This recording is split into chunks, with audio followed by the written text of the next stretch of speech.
Assalomu alaykum, hurmatli o'quvchilar. Demak, biz bugun sizlar bilan foiz mavzusini o'tar ekanmiz.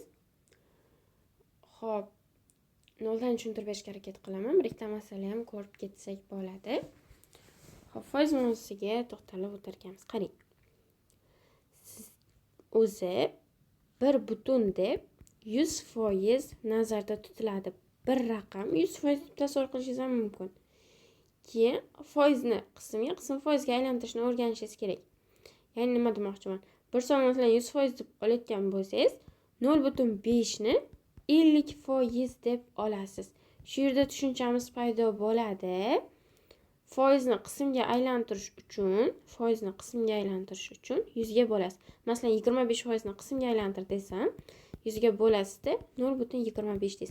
Masala ishlatganda siz qismga aylantirib ishlashingiz kerak.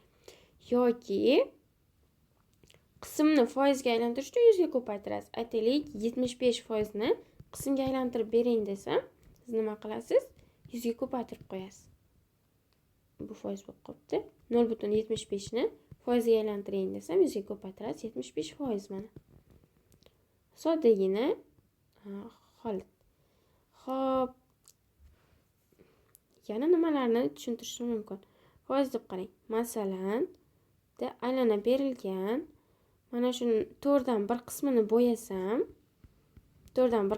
bo'yasam, necha foizi bo'yalgan bo'ladi? O'ylab ko'ring-chi. 1 butunni nima bo'lyapti hozir? 4dan 1 qismi bo'yalyapti. 4dan 1 qismi. Buni qismga aylantirsangiz 0.25 nimasi bo'yalyapti. 0.25 ni foizga aylantirsangiz 25%. Yoki ikkitasini, mayli 3tasini bo'yadim. Nima bo'ldi? 4dan 3 bo'yaldi. 0.75 qismi bo'yalyapti. Foizga aylantirsangiz nima bo'ladi? 75% bo'yalgan bo'lib qoladi. Endi qarang, yana holatlarni ko'rishda davom etamiz. Qarang, sizga 3 xil nima aytish mumkin. 180 soni 15% ga orttirildi deydi. Keyin shu haqida to'xtalib o'tamiz. 180 soni 15% ga orttirildi. 180 ni 15% ga orttirishimiz kerak. Qarang, o'zi 100% 1 to'g'rimi? Siz uni yana nima qilyapsiz? 15% ga orttiryapsiz. 1 ga nima qilasiz? 15% qo'shib qo'yasiz. 115% bo'ladimi? 180 o'zi 100% deb olishingiz kerak. Ustiga 15% qo'shilyapti deysiz. 180 mana 100% ga 15% qo'shilyapti. 115% bo'lib qoladi. Uni keyin qismga aylantirish uchun 100 ga bo'lasiz. Mana 100% ga 15 ni qo'shib, xo'p, 100 ga bo'lishingiz kerak. 180 ko'paytirilgan 1.15 bo'lib qoladi. 180 ni 1.15 ga ko'paytirib qo'yishingiz kerak. Ya'ni qarang, siz hozir maydalab tushuntirib beryapman yoki mana bunaqa qilib ham o'rgatishadi. 180 15% ga orttir desa, mana yerga orttirni yozib qo'yaylik. Orttir desa, avval nima qiladi? 180 ni 100 ga ko'paytirib, 100 ga bo'lib, 15 ga ko'paytirib, nechadir son chiqarishadi. Keyin 180 ni qo'shib qo'yishadi, 15% ga ortdi deb. U ham to'g'ri, faqat sizga men nima qilyapman? Qulayroq, qisqaroq yo'lni aytyapman. 15% ga orttir dedim, o'zi nima bo'lardi? 1.100% hisoblanarmidi? 1 ga 15 ni qo'shaman, bo'ldi. 180 ni 1.15 ga ko'paytirib qo'yaman. Mana shunaqa deb ishlasangiz bo'lar ekan bemalol. Xo'p, 180 ni ko'paytiramiz 1.15 ga, 207 ga. 207. Endi qarang, 180 soni 15% ga kamaytirildi deydi. 180 soni 15% kamaytirildi. O'zingiz o'ylaysiz, 1.100% dedi. 100%. 15% ga kamaytirilyapti. 15% ga kamaydi. Nima bo'lib qoladi? 85% bo'lib qoladimi? 85 da endi nima qiling? Qismga aylantiring. 0.85 bo'ldi demak. 180 ni 0.85 ga ko'paytirib qo'yasiz. 15% kamaytirildi degani uchun. 180 ni 0.85 ga. 153 ga. Tamam. Keyingi holat qarang. 180 ning 15% ni toping deyapti endi. 180 ning 15%. Nima qilardik? Foizni qismga aylantirib hisoblardik. Foiz qismga aylantirish uchun 100 ga bo'lishingiz kerak. 180 100 ga bo'lib 15 ga ko'paytirasiz degani. Yoki shunchaki 180 ko'paytirasiz desam bo'ladi. 180 ni 15%. Xo'p. 27 ekan. Farqlab oling. 15% ga orttirildi desa 1.15 bo'lyapti. 15% ga kamaytirildi desa nima qilyapsiz?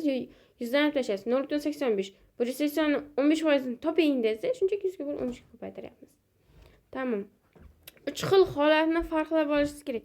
Yoki sizga aytadi 90% ni topdi. 90% ni top desa nima qilasiz? Hozir sizga savol yozaman. Qarang. 90% ni top dedi.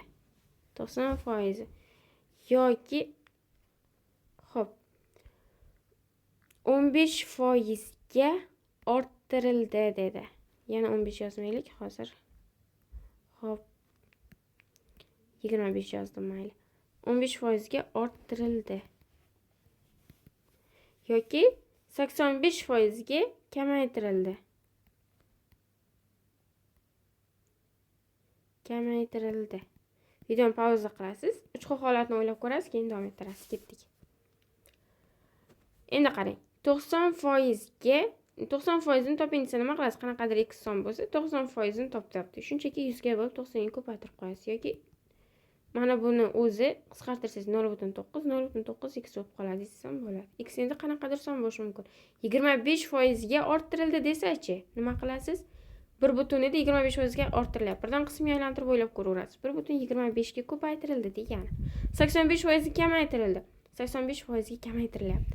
Shunchaki qarang, 100% 85% kamaytirilsa qancha bo'lib qoladi? 15% bo'lib qoladi. 15% ni qismga aylantirsakchi 0.15. X ko'paytirilgan 0.15 bo'lib qoladi.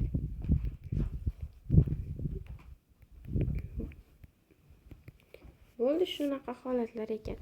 Endi endi nimalarga o'taveramiz? Keyingi masalalarga. Kitobda 200 bet bor. Ahmad kitobning 25% ni o'qib tugatdi. Qancha kitob o'qigan? Qarang, e'tibor bering. 25% ni o'qib tugatibdi. 25% yo'q endi. U qancha kitob o'qigan? Yo, o'zi 25% ni o'zini so'rayapti ekan. Demak, nima qilasiz? 200 ni 100 ga bo'lib 25 ga ko'paytirib qo'yasiz.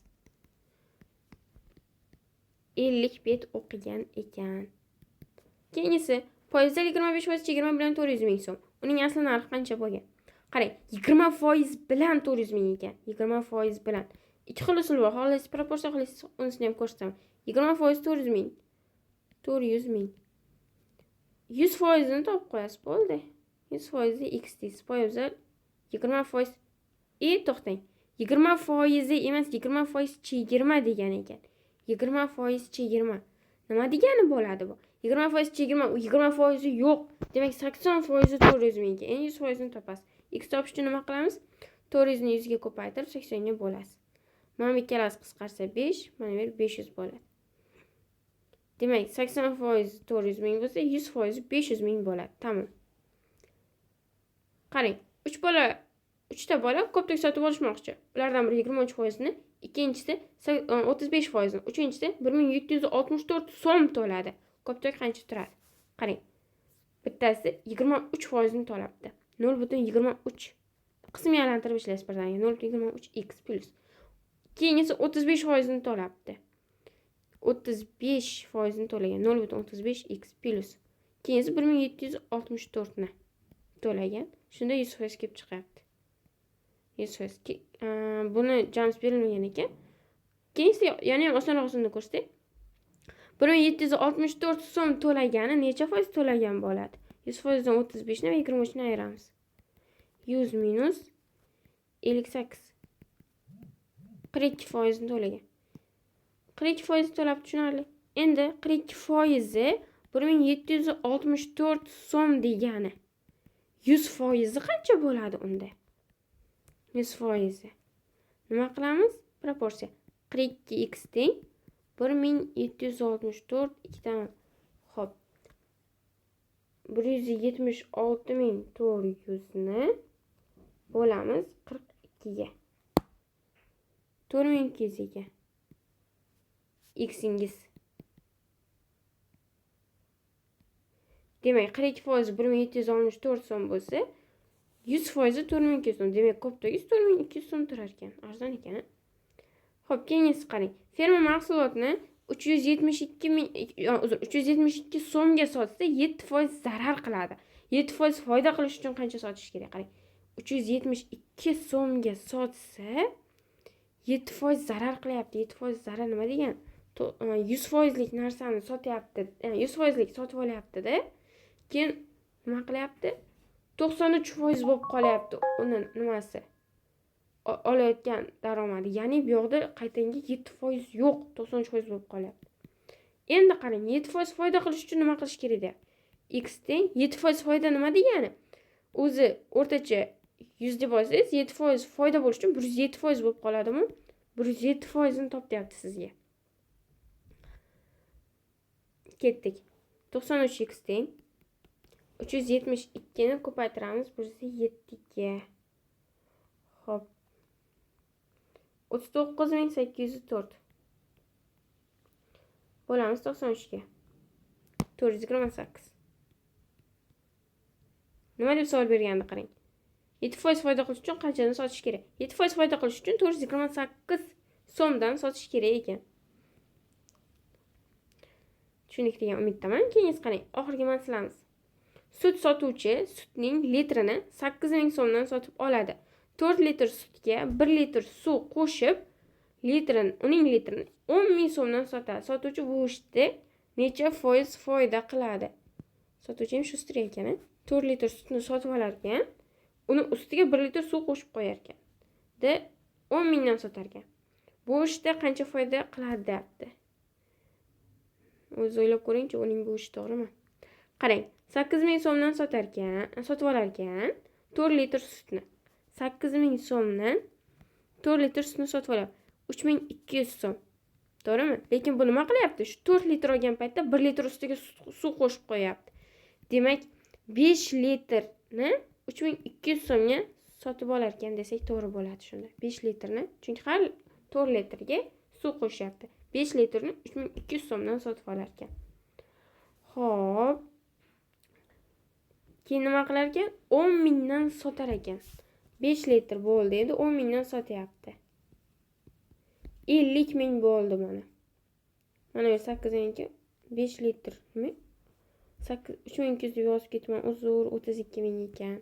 32000 800 so'm deb ketdim shekilli. 8000 dan olgan 5 litr kitobdan olayotganimda shunaqa edi, 800 so'm yozilgandi. Eski kitoblarda avvalgi narxlar arzon bo'lganda, hozirgi narximizga to'g'rilab yozgandim. Men ham yotib qoldi. 5 kere 10000 bo'ldi, 50000 so'm. Demak, qarang, 32000 ga sotib olayotgan narsasini 50000 dan sotyapti. Nima bo'ladi shunda? 50000 so'mdan 32000 so'mni ayiramiz. 18000 so'm bo'ladi. Endi qarang. Bu yerda nima qilinar edi? Foyda nimasidan hali darslik chiqarilmagan. Xo'p, foydani endi nimaga bo'lishingiz kerak? 18000 so'm foyda bo'lyapti.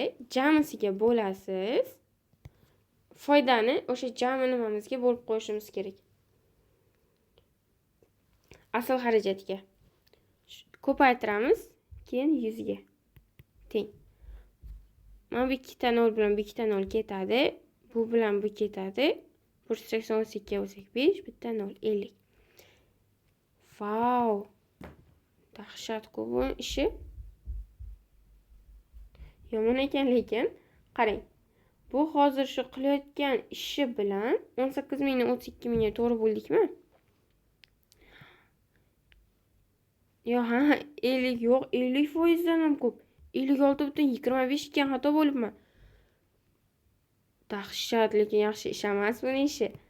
Qarang, 4 litr sutga 1 litr suv qo'shib qo'yapti-da. Mana shu qilayotgan ishining orqasidan 56.25% foyda qilyapti. Tushundingmi? Foydani asl xarajatga bo'lib 100 ga ko'paytirasiz oxir oqibatda. Xo'p, sizlar bilan shu masalalarni ko'rdik. Sizni eng asosiy tushunib qo'yishingiz kerak bo'lgan narsa mana bu. 25% ga orttirildi, 85% ga kamaytirildi, 90% qancha? Mana shu 3 xil narsani bir-biridan ajratib olsangiz, masalalarda oson qo'llab keta olasiz. Foiz bilan proporsiyani aralashtirdim. Agar proporsiyani tushunmasangiz, nimaga o'tasiz? Kanalga. proporsiya mavzusini alohida tushuntirib berganman. To'g'ri proporsiya nima, teskari proporsiya nima? O'rgatmoqchi bo'lgan narsalar shulardan iborat edi. E'tiboringiz uchun rahmat.